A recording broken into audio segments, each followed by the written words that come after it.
Welcome to the Hound Talk podcast. We're here to talk everything hounds, specifically when it comes to big game. Mountain lions, bears, and bobcats. Along with the game we pursue, we're going to talk about the dogs we run and the families behind them. Enjoy some good conversation between houndsmen as we dive into what makes us live this life we live and how it all started. I'm your host, Dustin Clark. This podcast is sponsored by Cold Strike, a houndsman-owned business that was built by a family for families. Now let's get into it. What's going on, guys? We're back with another episode of the Hound Talk podcast, and I've got Brandon with me here today. How you doing, Brandon? I'm doing well. How are you, Dustin? I'm doing good. Before we get too deep into it, why don't you kind of tell everybody a little bit about yourself, where you're from, and we'll go from there.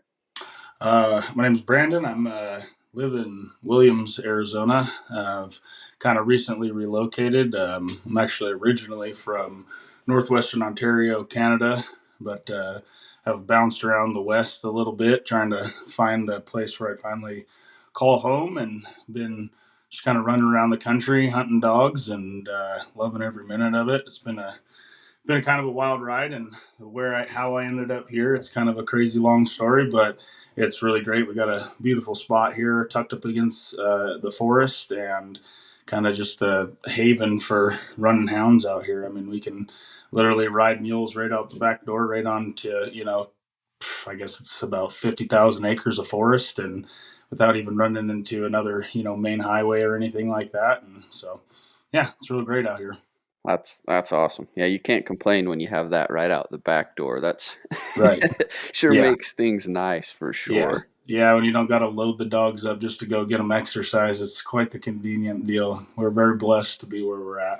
Yeah, for sure. Yeah. And so you're an outfitter. You own Cedar Mountain Outfitters, right? Yes, sir. Yes, sir. It's our first year in operation. I worked for quite a few outfitters all throughout the West, guiding in Idaho mostly, Montana a little bit, Wyoming, Utah, and Arizona as well. I've spent a little time guiding up in the eastern part of Washington as well. Not with hounds, obviously, but doing some spot and stock bear hunts and stuff up there, and some deer and elk hunts and whatnot. But yeah, it's been the new operation here in Arizona. We've kind of kicking things off pretty fast and heavy this year. We partnered with Big Chino Outfitters to help them out doing some of their horn hunts and stuff like that, and then we're taking on some lion clients for them as well. So that's kind of a nice deal for us to keep us a little extra busy, and it's pretty fun. It's kind of a little scary going out on your own for the first time, but I think I spent enough time learning from a lot of really, really great guides and outfitters, and learning from some guys, whether it was good, bad, or indifferent, you're learning along the way, and nothing can replace time, I think. So it's, I think after it was about 7.5 years, I finally decided, I think I feel confident enough to go out on my own. And it's pretty exciting. Oh, that's awesome. Yeah, I definitely understand the leap of going into business on your own, whether it's an outfit or anything else. It's a big leap for sure. And it takes a lot of work, and it's a lot more time spent than you really, I think, estimate at first. Absolutely. Yeah. I don't think, everybody, obviously, until you do anything, you don't really see what goes on behind the scenes and all that's involved. And there's a lot of small little nuances that, it takes a lot of time to get everything dialed in. And even now, as long as I've done it, now that I'm out on my own, I'm learning new things every hunt, and I'm realizing things that I should do and shouldn't do. And, it's all just kind of part of the game. And over time, you eventually try to fine tune your craft and become as professional and much of an expert at what you do as possible. But, at the end of the day, we're also dealt with conditions, and that's kind of a pain in the butt to deal with sometimes, but you just roll with it and do your best. Oh yeah, exactly.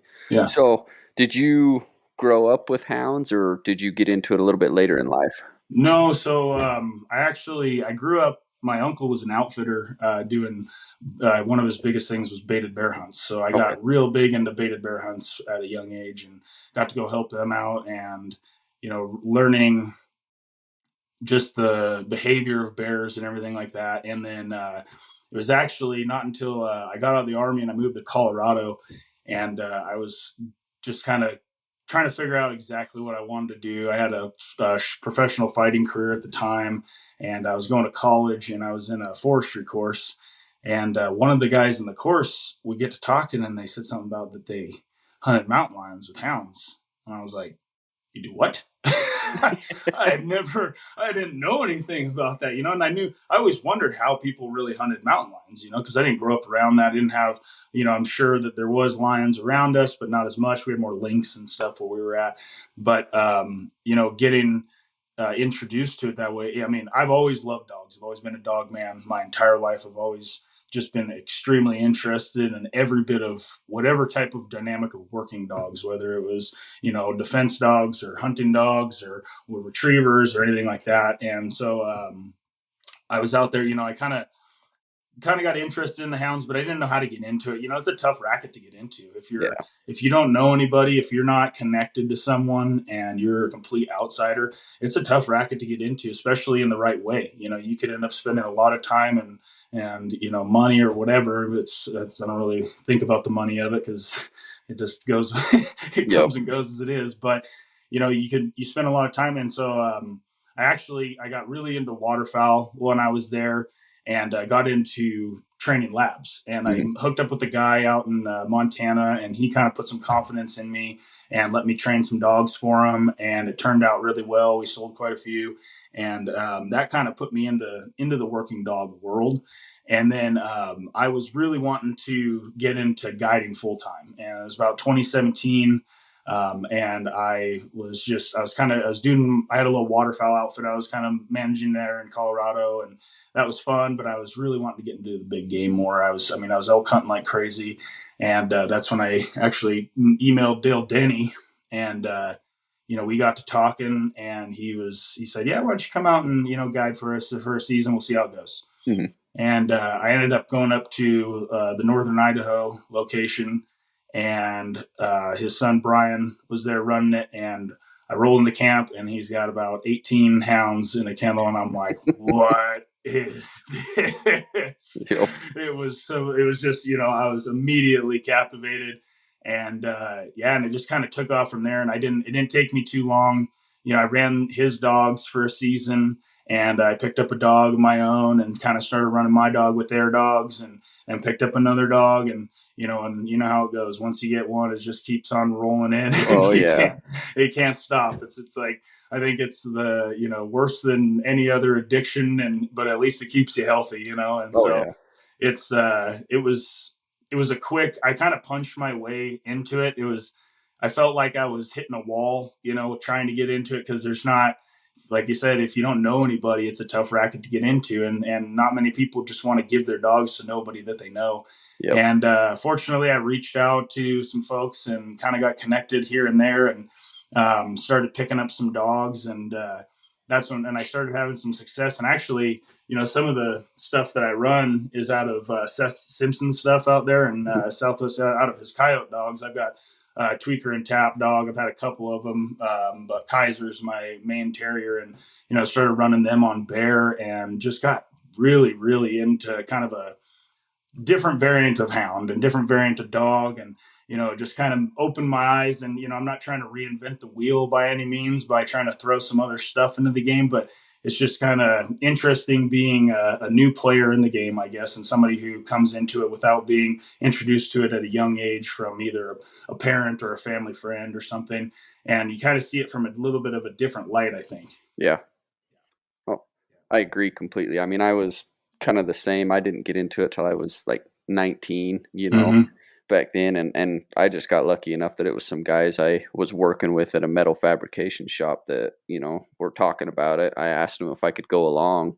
And the first time we went out, I had a dog lined up before I even got home. And it just, and I'd always loved hunting with dogs. I had bird dogs, truly loved hunting behind bird dogs, but going and seeing that was just like a whole nother level to hunting behind dogs that I I was like, agree. yeah, I got to do this. I got to get into this world. Yeah. And luckily I was able to get into it, with them and learn and get some mentors along the way. But it was crazy how quick it sunk into me. Like it was like almost instant. The first time I went out with them and heard those dogs just even trail, I was like, yeah, I'm doing this for the rest of my life. Yeah, yeah. It's like I mean, I've never tried heroin or anything like Yeah. that, but I can imagine those people that get addicted to it. That's kind of how they feel. And they're like, "Whoa!" But it just captivates you. It takes you over. It's like, and if it doesn't, it's not meant for you. You know what I mean? Exactly. And that's where you have to love this game to be in it. I mean, the Yeah. amount of work that you put in as a houndsman, even if you just got 3 or 4 dogs, it's a daily commitment. It's Yep. nothing that ever leaves you. And my favorite part about being a houndsman is there's no quit. You can't quit. There's no quit allowed. You're not allowed to quit. You're not allowed to say, "Oh, I'm tired. I want to go home. I'm over it. I'm sore." Whatever it is, you got to get your butt over there, and you got to get either to feed those dogs, you got to water those dogs, you got to pick up after them, and you got to take them out on the mountain, and you got to go get them at the end of the day and make sure that they're home with you because they give you their all, and you got to give them that back, kind of thing. That's So that's yeah, exactly right. I made a promise to myself when I first started getting into it that if I was going to turn them loose and they were going to do their part, whether they finished the track or they ended up not being able to finish it and they got stuck somewhere or something, I was going to do my part to go get those dogs. It for me it was a commitment thing that if they're going to do it, I'm going to do it. And right. and if I can't accomplish it in that day, I'm going to figure out how to get there the next day. Certain things happen. Mm-hmm. Mm-hmm. Dogs Yep. go off ledges, Yep. get stuff. I mean, there's circumstances, but to me, I'm going to Absolutely. try and do everything I can to get to those dogs. Everything So, within your power. Yeah, yep, that's right. And I mean, and like you said, there is stuff that happens, but and like, I think one of the things that really, drove me in my career is hunting in North Idaho where there's a lot of wolves. yeah, And you cannot leave your dogs out overnight. You know what I mean? If you want your dogs to come back, I mean, you're yeah, lucky. I've had a couple dogs. I've had it a couple times, and they've been very, very lucky. But I've been very fortunate to never lose a dog to a wolf, but I know guys that have, and man, what a heartbreaking situation to go through. oh And yeah, but that was kind of like at an early age or in my hound career, I was able to just instill that in myself that I'm never going to leave a dog on the mountain yep, because I don't care if I have to hiking in the dark. I can't do it. And my heart yep, doesn't allow it. I can't sleep at night anyways if they're out. yeah, And yeah, I had 2 of my hounds got out for they got out of their kennel and they got away for 3 days and it was kind of a wild deal. I trailed them in off of a lion track, okay, and I ended up finding them. But it was 3 days of absolute hell for me. yeah, I couldn't sleep, couldn't hardly eat. And after when I finally got them back, it was one of the most relieving days of my life. And I'm yep, sure every houndsman who's been doing it long enough has had those days. yeah. But it's part of the game and it's part of what makes you love it. If you don't feel that fear and you don't feel that, then it's not for you. Oh, I agree. Yeah. I had one time I was hunting with a good buddy up in southern Utah, and we had dogs trailing, and they were going into this nasty canyon, and I wasn't as familiar with it as he was. It was more, kind of his home Right. place he hunts, and these dogs went in. They took this lion, and they must have followed the lion off through these ledges because we couldn't see how they got off, but they treed right below them. And then as soon as that lion seen us, she bailed and went down even worse into the canyon. And we were able to kind of holler the dogs and bring them back up, but we couldn't get to them.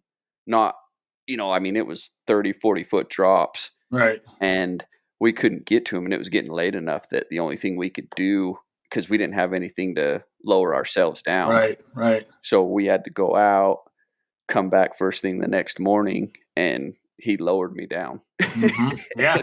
And Yeah.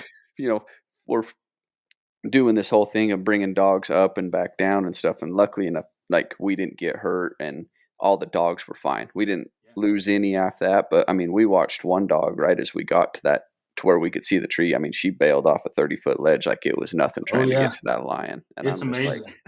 I've never seen in many. I know. It's they're the most durable things in the world. I've never oh seen man, the things that they can go through. I mean, I've seen it. Just as much as so many guys have seen their dogs go off ledges. And yep, had one go off of about 100-foot one last year, and he must have just miraculously hit a brush just right as he was yep, coming down, or caught a tree or something. And he lost a couple giblets right in front. yep, He's looking a little bit more redneck these days, but he survived it. And I mean, we're walking out and there's a fresh bobcat track, and he starts trying to trail it on the yep. way out. And I'm like, dude, take a break. Just sit on the bench for a little while. Yeah, Yeah, and I then mean, they're miraculous. yeah, well, just the drive they have for it is just insane, to go through something like that and then just turn around and, "Yeah, I'm gonna do this all over again an hour Right. later." They don't care. Right. And well, and sometimes, it's like it can make or break them, as that Yep, is too. It's like, and it was like it lit a whole new fire under his butt, and he hates every cat in the world now and will go to the end of the earth to try to catch it, and yep, I mean, it's great. I love it. I hope he doesn't have to go for any more rides yeah, and flies anymore. But yeah, it's incredible. I mean, that's I've been, and like, hunting in some of that country, especially, out here. And like when I was in Wyoming, when you're working for Tyler O'Brien. And I mean, that is some of the most treacherous country I've ever seen in my life. There's some nasty, nasty ledges, and it's real slick. And I mean, even, walking on them, I get a little shook up, and that. yep, And like those guys, they don't even think Tyler's like an animal out there. I don't know if you've ever met him or talked with him, but he's just a heck of a houndsman. He's a tough dude, and he's had all sorts of stories where they're, getting the last inch out of a winch to rappel down to grab a dog that got thrown off on a, oh that's man, sitting on a ledge that's about 2 feet wide, and you're just like, oh man, like yep, I'm all for doing things that, you got to be a little bit careful sometimes. But yeah, I've definitely thought about investing in some quality rappelling equipment since I've been yeah. out around canyon country quite a bit more. Oh, I bet for Yeah, sure. yeah, yeah. So with the dogs you're running, sounds like you kind of got a little mixed in there, but kind of what lines or what are you running for dogs right now? So the actually stuff my kind of my breeding that I've been doing. I've got some stuff that came from Hunter Keating, that I believe his stuff comes out of like Tyler Bowler and stuff like that they get over there. Kind of like that Southwest Utah, Yep, dry ground dog that they yep, kind of run. I got a couple of my Boondog and my Sweets dog. I did a cross with them, and I'm pretty excited about the puppies. And then I crossed my Boondog to my Honey dog. That was kind of a whoopsie daisy sort of deal.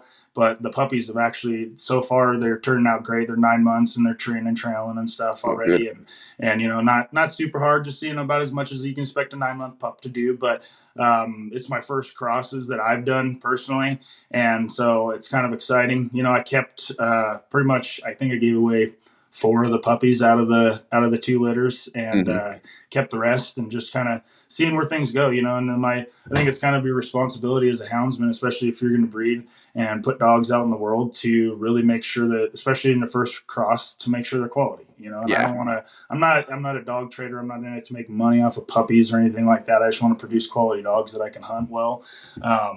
And yeah, and then some of my other stuff's just kind of come out of random different things. Like just meeting people over the years, and they got a dog that is either old or they want to get rid of, and I kind of give it a shot. And sometimes they turn out for me great, and I keep them yep, for a while, and then sometimes kind of pass them on. But still trying to get fully settled into a real like bloodline, I guess if you'd call it.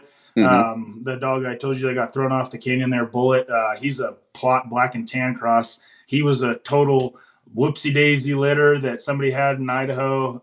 Somebody had him for about 6-7 months, thought they wanted to get into hounds. And I got him off of a guy, and he's turned out to be one of my best dogs. I mean, hmm he's just incredible. It's kind of that luck of the draw sort of thing, as much as you can plan and you want to, try to breed best to best. I think sometimes random crosses can just turn out Oh lucky. yeah. As much as I'm still new into the game of breeding, that's for sure. But I try to pay attention to what guys are doing. That know what they're doing, and trying to pay attention to qualities that I really like and figuring those out. And sometimes I think it's as much as you can calculate it. Sometimes you just get lucky. Yeah. And I think if you just hunt the heck out of your dogs, if you know that they're good dogs, they can turn out to be pretty dang good. And they might not be what somebody else likes, but they're what I like. That's Yep. for sure. So Well, yeah, definitely, and I think one thing that a lot of people overlook or I don't quite think about is you can take an okay bred dog and give it to a guy that hunts 5, 6 days a week, and that's probably going to turn into a pretty damn nice dog. absolutely Whereas if you take a very well bred dog that's a proven dog and get it in the hands of someone that can only hunt 5, 6 days a month, right. honestly, the lesser bred dog is going to turn out to be a better dog because it's time I spent. agree. I agree. I And agree. There's nothing more than that you can do than you cannot take away time in any aspect of everything. I've said that. yep, I'll go blue in the face saying it. There's nothing that can replace time. Like yep, and some people, unfortunately, they go, and I don't, not to compare, but like they go the other way and they do things the wrong way, and then their time is spent doing things the wrong way.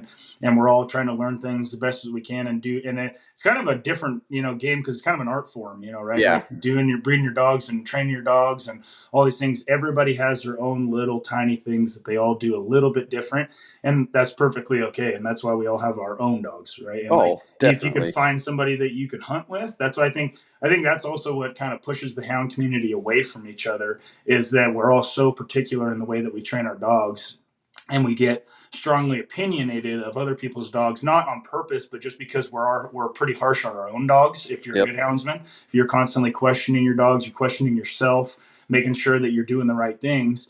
And I think that kind of resonates out to other people when you hunt with their dogs and you're like, I wouldn't do that, blah blah yep. blah. And it's like, well, you don't spend time with that dog, you don't know that dog specifically, so that dog might require a little bit different attention. And if you own that dog, you might do that thing. Well, So definitely, yeah, yeah. yeah. I mean, that's like a dog that does everything that could be my top dog that Mm-hmm. does everything I want. You could take him and hunt him, and that dog might be an okay dog for you because he doesn't hunt the way you want. Doesn't isn't your style of dog. Right, Still could be a heck of a nice dog, but the way you hunt and the way you handle dogs versus the way I hunt and handle can be completely different. So right. And it's depending on the country you're in too, yeah, it's like exactly. what a difference. I mean, that was a big game changer coming down here, because I used to just come down here to Arizona when the snow would get too deep up in North Idaho, and help out a guy down here doing a couple hunts. And it was a whole different game changer hunting off of mules, learning that aspect of things. It's a lot slower of a game up Yep, north, and that's not to, knock the hunting up north. It's super fun, but it's a heck of a lot different. You turn your dogs loose, you don't really see them again until they're at the tree. yep, You hear them running through the hills and you might see them crossing a road for a second, but I personally, I love hunting with my dogs. I love being yep. right there, seeing what they're doing, seeing what they're into, like, having a little bit more control. And, I might be a little bit more controlled than some others, but, to me, that's, like we said, styles is my style is just, I want to know exactly what's going on all the time, and hunting close to my dogs. It's so much more fun. And I'll run through the mountains as fast as I can if I can keep up with them, so Well, you learn so much more about your dogs while you're doing that, but also about the game you're trailing. yes, It's yes, just, you can watch that GPS screen and listen to the race, but you're only getting 10% of it versus yeah, when you're with these dogs, whether it's on foot or on mules, in the snow or in the dirt, if you're staying with them, you're seeing which dogs are doing what dogs picking up the loose, which dogs circling out and hitting that loose farther versus standing on their head, or right, what dogs really contributing and which one's just being a cheerleader, right. and you learn so much about them and just how the game moves, where the lions go, where the bears go, what they're crossing, what they're doing, they Right. all And your deer and elk too. I mean, yeah, being a guide and an exactly. outfitter in every other aspect, it's nice to know, especially with the deer, and knowing where they're traveling and what they're hitting. And you find I learn more following lions about, or learn more about deer following lions than I do out deer hunting. Yeah, So it's exactly. it's it's a great. I mean, being with your dog, seeing every aspect of it, and like even if you go in and you're just going for a hike with your dogs over a mountain, and maybe they hit a little, they're just poking on a trail, and they might hit it here and there. It might be a couple days old, but you bump in, like yesterday we were out, bump into an old porcupine, killed, and Yep. it's like, well, not many things eat porcupines out here, so we probably got a lion hanging around up there. And then we found an old javelina kill up there, and it's like, okay, there's obviously a lion traveling through here, so we're learning something right now. We might not be right on it, but every day out in the woods with the dogs, if you're not learning, you're just not paying attention. Exactly. Yeah. I agree completely. Yeah. And the mules, I mean, we just recently got mules about a month and a half ago, and we've been working with them and we went and thankfully I got connected with Jared and Max Nichols over there in Tonto Basin, and they've got some real great mules, and they've been doing it a long time. And that's kind of as much as I rode mules, mule ownership is a new game to me, and that is definitely a new aspect to new learning curve, if you will. And but man, is it ever fun. And I love the new country that we're able to get into with these mules is absolutely incredible. It just really, it changes the game and changes, you can have the best 4-wheel and vehicle in the world, but Arizona's got so much country in the wilderness that you can get into that these mules are changing a lot. Oh yeah, definitely. Yeah. I actually just had Max on the podcast a couple weeks ago. So oh, nice. Yeah, he's a great guy. Max is a good guy. Yeah, he's a real good guy, solid dude. I wouldn't have gone to anybody else but him. Talking with the guy and man, just a down to earth family. That really know the game and have been into it a long time, but didn't let there's no big headedness in there at all. It's just real honest folks, and you gotta love that. Just good people for sure. Yeah. So hunting off the mules, that's a whole different world. Like I was like you, I hadn't, like when my first, I'd say like 8 years of running dogs, I'd always just done it all on foot, always following them, done it off snowmobile, at a truck. And then I got hooked up with some guys in southern Utah, and they do it almost primarily all off of mules. And once I got into that side of it, I was like, God damn, this just got cooler. I just fell in love with this shit even more. It just creates a whole new different aspect to it. And I loved it doing it. And it's kind of intimidating getting into ownership at first. They're animals, so they're going to do their own things, and they're going to make your life heck sometimes, and you're going to want to, you're going to cuss them up and down. But the amount of fun that you can have and the doors that it opens is just incredible. And it's like, it creates a whole different dynamic to the hunt, because you don't feel like hiking out and with the hounds is great. Don't get me wrong. I absolutely love it, and it'll never get old. But there's something about that feeling of being on a mule and a bunch of dogs running around you trailing, and just having that, like, your heart's pounding, everything's going the right way. And it's really cool how the mules over time, they figure out just to follow the dogs and everything like that. And it's real fun. So I've enjoyed the snowmobile hunting and all that stuff over time, but this is I think something as you get, every day I ride them, I get out on them every single day, and I do something with them, whether I'm just doing groundwork or riding them. And every day you get a little more confident, and it gives you, I don't know, I can't hardly sleep at night because all I'm doing is thinking of different places I want to go. Looking at I'll be laying there in bed, and I'm like just about to close my eyes, and I'm like, I'm gonna look at the map real quick. But it's all for the love of the game, and and I can't believe I feel like I'm living in a dream sometimes, when we get to do this stuff, and you're up on a mountain and your dogs are trailing something, and if you haven't just sat there and just got a big shit-eating grin on your face and just going, wow, I can't believe I'm doing this. Like, it's just, you're in the wrong world, man. But it makes it even better when you could sit on that ridge line or that razorback and listen to these dogs cross this canyon, and then you just realize, I'm on a mule. I'm just gonna ride around and go like this instead of have to walk my ass over there. Yep, it absolutely is. Yeah, saves the old shiver legs a little bit. Yeah, man. Yeah, and it's Arizona is such a cool state with the way that we get to hunt so many different units. So the quota, I think, is pretty generous. You know, we get to you get plenty of, and I know back in the day you couldn't even hunt the snow units really. So, Yep. you know, it's nice that we can do that, at least, especially for puppies and stuff. I really love doing the dry ground stuff, but it's nice to know what your dogs are trailing when they're only 8-9 months old. And Yep. that's been real fun. But this year has been a little bit tough with the bears. You know, I don't know if, you guys have been dealing with it all, but that freeze, you know, just came out of nowhere. And this time of year, normally we got great bear activity up here. We can go out and catch a couple a week, you know, whatever. And it's been like heck trying to just find a bear out lately. I mean, I don't know. Kind of shut them down with that cooler weather and that It early really snow. did. Yep. And then, you know, and then like fishing or not fishing game, Forest Service, they go through and they do all these burns this time of year, and it just, they're burning up. Like there's a mountain that I hunt a lot, and there's always bears up there. I mean, never not bears. And they burned up there, and it burned all the feed off the ground because there's been hardly anything for acorns this year, and they're gone. You know, and it's like you got to shift and adjust. But it's the nice part about this state is you can always go more south. Yeah. Yes, you can. Yeah.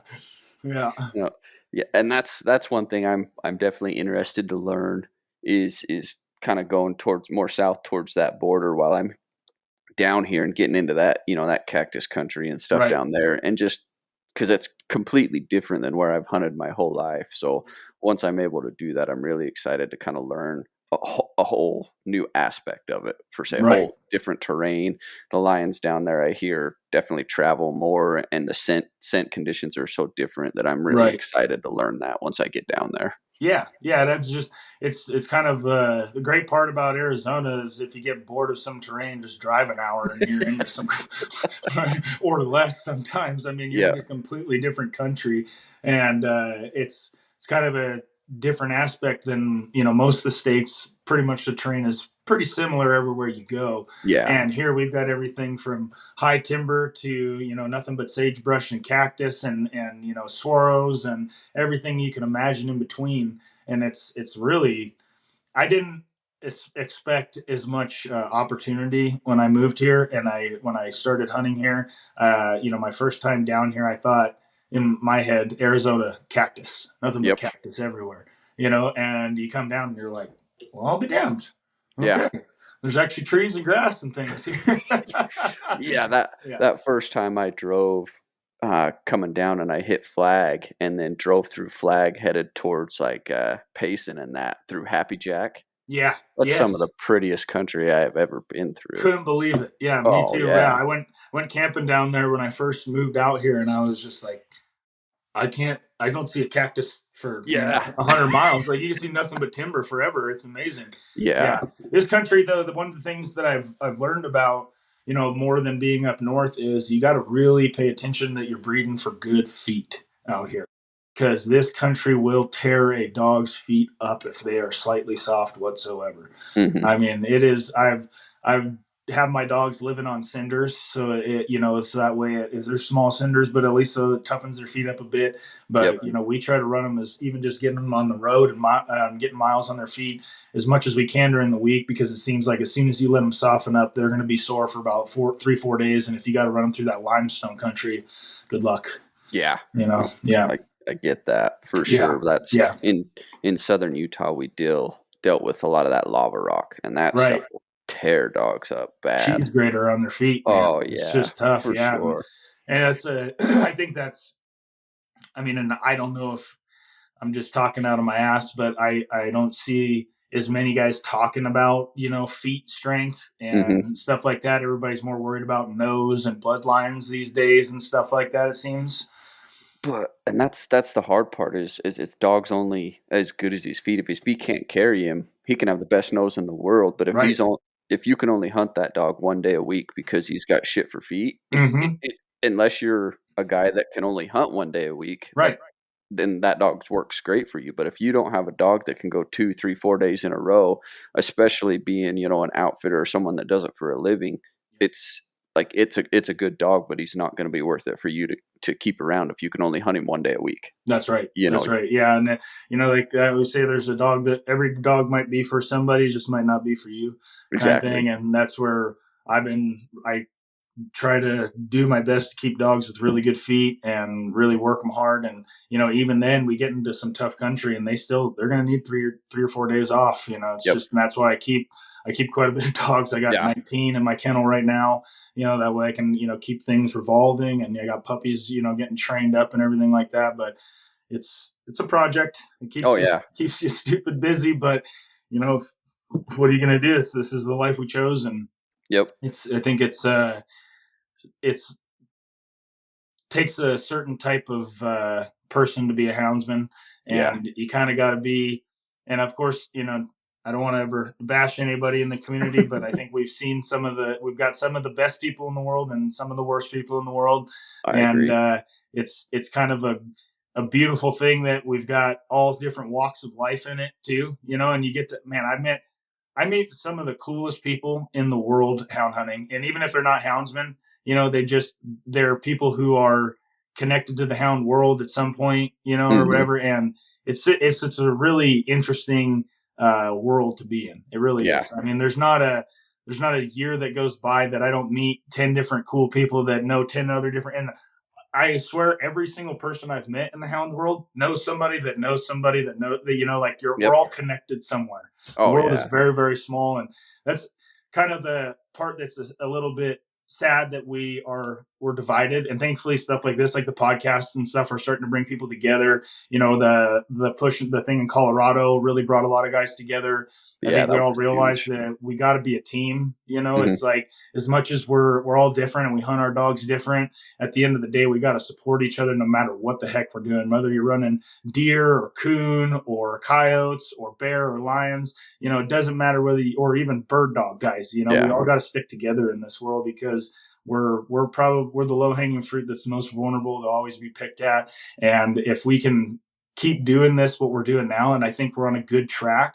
We're kind of, I think the world's welcoming a new generation of houndsmen, coming in a little bit, and it's a little bit more inviting, which is really nice. Guys aren't being so secretive about it all, and we're starting to work together a little bit more, and guys are stopping more on the mountain to talk to each other and things like that instead of blowing by.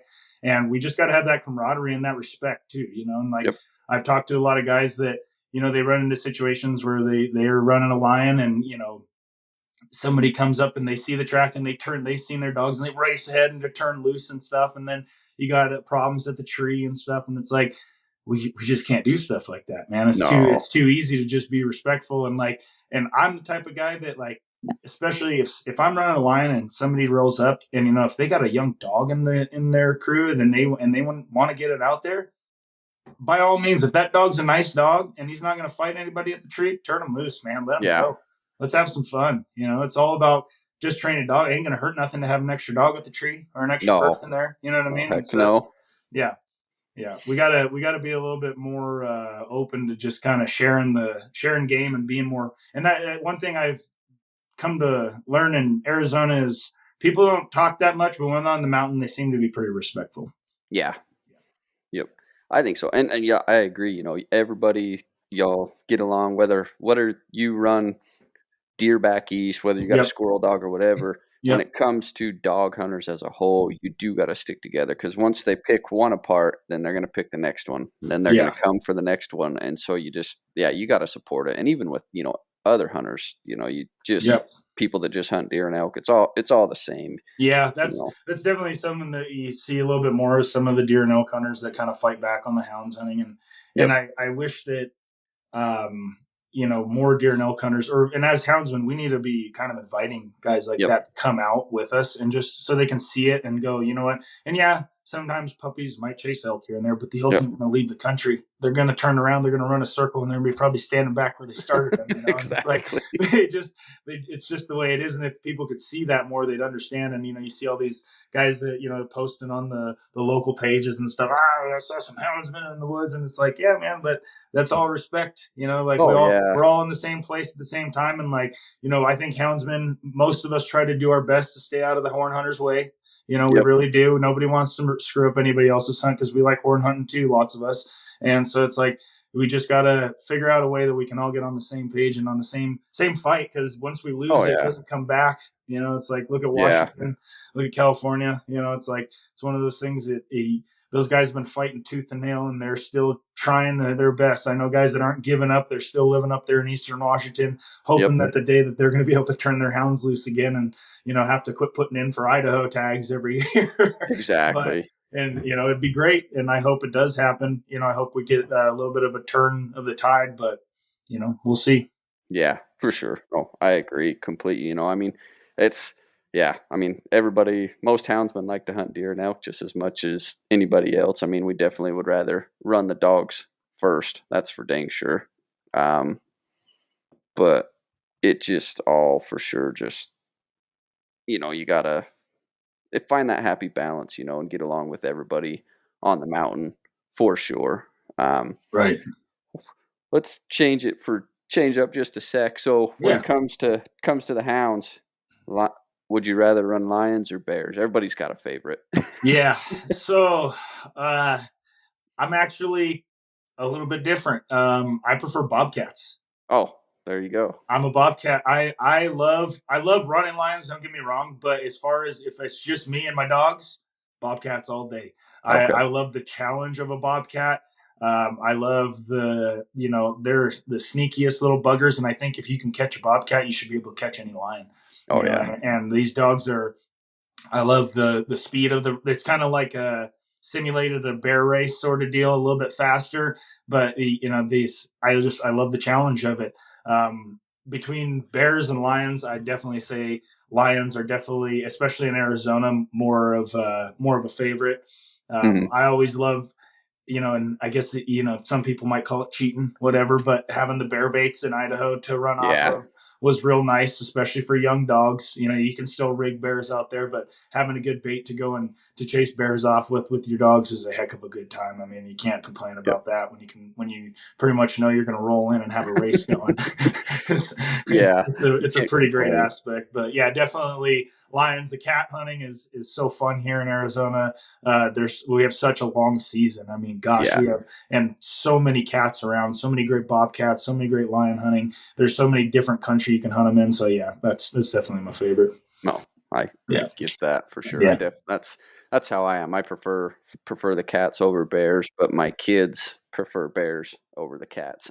Yeah. It's a faster pace. I get it. I mean, being younger, it's definitely more speedy.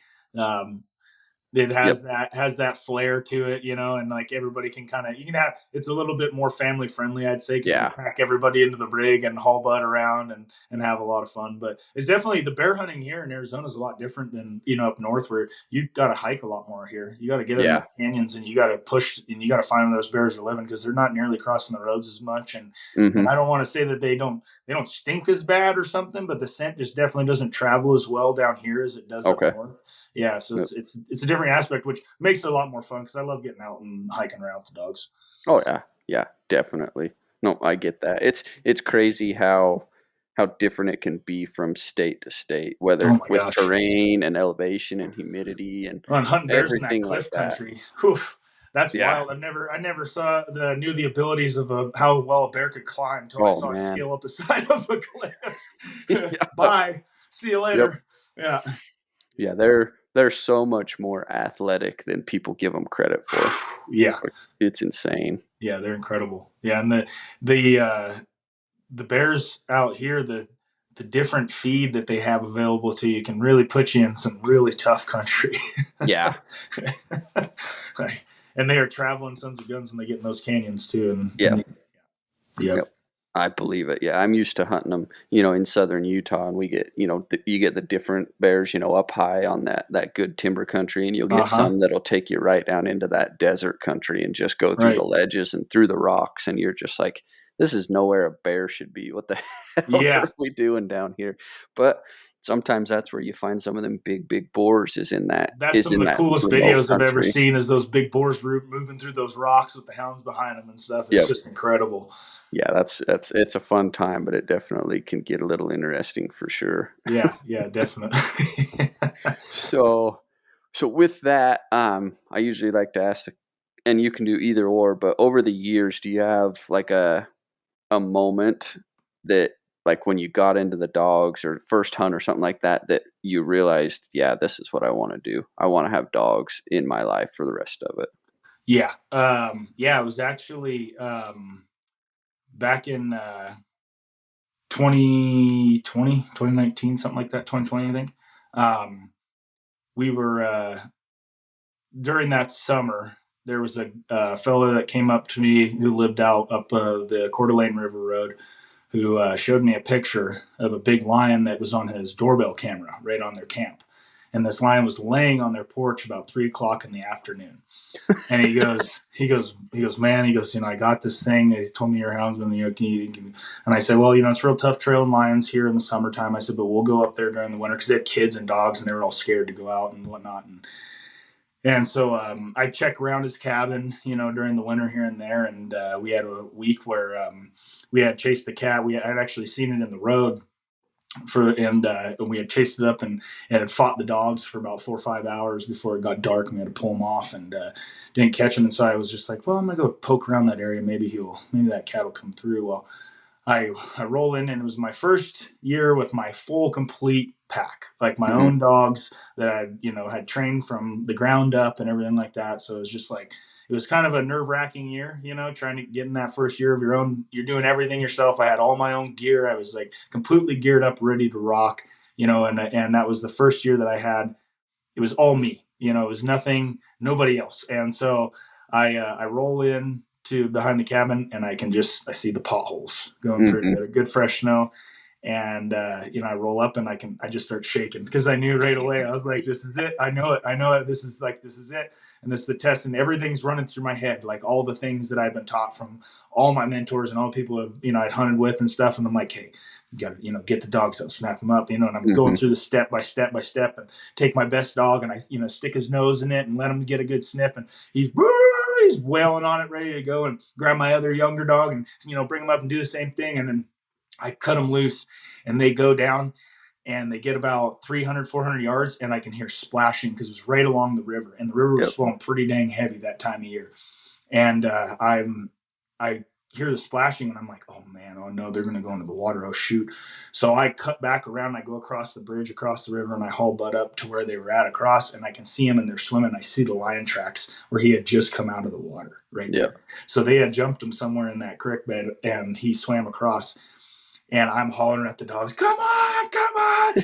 And they're swimming as hard as they can, and they're floating down creek, and I'm running up theirs, and I'm grabbing them up and throwing them up over the bank. And right on the ridge that this line was going up, it was, if he went to the left, it was no man's land. I mean, and there's a lot of wolves back there, real risky, real sketchy. But if he went to the right, he went, into good country.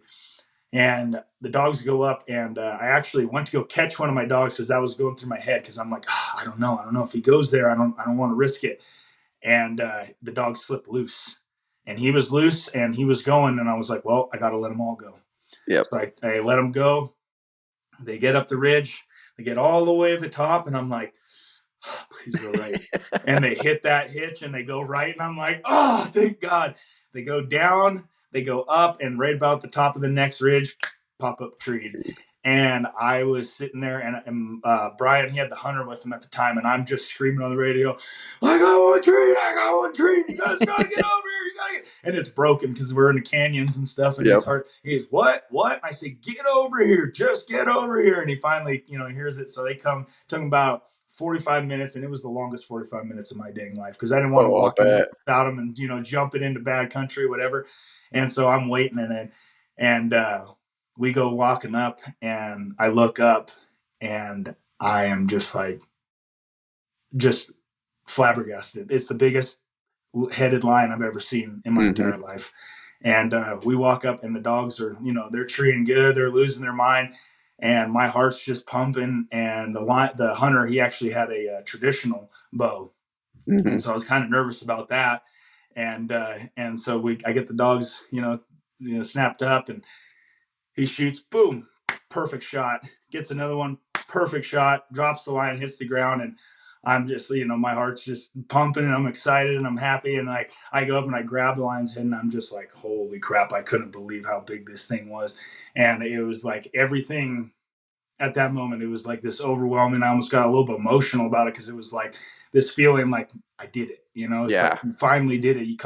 You really did it yourself. All your work, all that time, all put in, and it happened. And that lion actually, it ended up being 15 and 9/16. And it went for number one that year for the Pope and Young Awards. Yeah. Yeah. It was really, man, that's a big Tom. yeah. He was huge, and it was one of those moments where you just couldn't believe it, and it was like, and it kind of sealed the deal that I was like, this is what I'm meant to do. Yep. This is where I'm meant to be. This is what I'm meant to do for the rest of my life. This is who I am as a person, and it's like, I try not to let being a houndsman take over my whole identity, because I do other things in my life, and I want to be, still me, but it's bred into me now. It's in my core. It will never leave me, and then that next bear season, we had a really great season, and we caught 2 7-foot bears, and it was just an incredible year, and it really just kind of punched it home, that made me realize, like, yep, this is what I'm doing. I'm a houndsman for life now. Once you're in, there's no getting out. It's like, how do you get rid of your family members? Exactly. Like, it just doesn't happen that way. Oh, I get it. That first one, I mean, you could be in it 5 years and, hunt with buddies and do this and that. But that first one that you do with your own dogs, that's just you and your deal, it's special. And that's one you'll never forget, and it stays with you. And understand that one completely. Yeah, absolutely. And, and I've been very blessed to be able to I get to hunt probably 250 to roughly days a year, and that's way more than the average person. And thankfully, I feel like it's given me, and I've been able to hunt with other people, not just myself. So that's been really beneficial to learn a lot. And I feel like I've kind of hit a fast track. And as much as I've only I've had hounds since 2019, so it's what's going on 6 years now, and I feel like I've been doing it for 10 plus, just because of the amount of time I've been hunting, and it's like, it's such a great life I get to live and get to do this, and I'm extremely blessed. And I mean, I've had a lot of I had an accident that happened last year.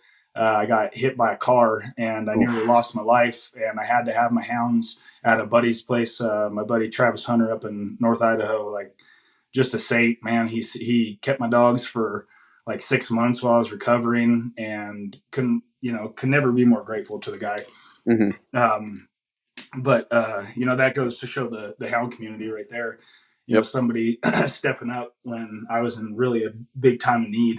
And he didn't have to do it. He easily could have just pawned it off, or just told me, sorry, I'm going to sell your dogs or whatever. And, he stepped up and he kept them there. And I finally got him back, and, was able to get established here down in Arizona. And I'm just, every day, man, I'm very grateful. Life's good. Yeah. I'll go end it there. You can't go any better than a good story like that, and ending it that way. Yeah, but I agree.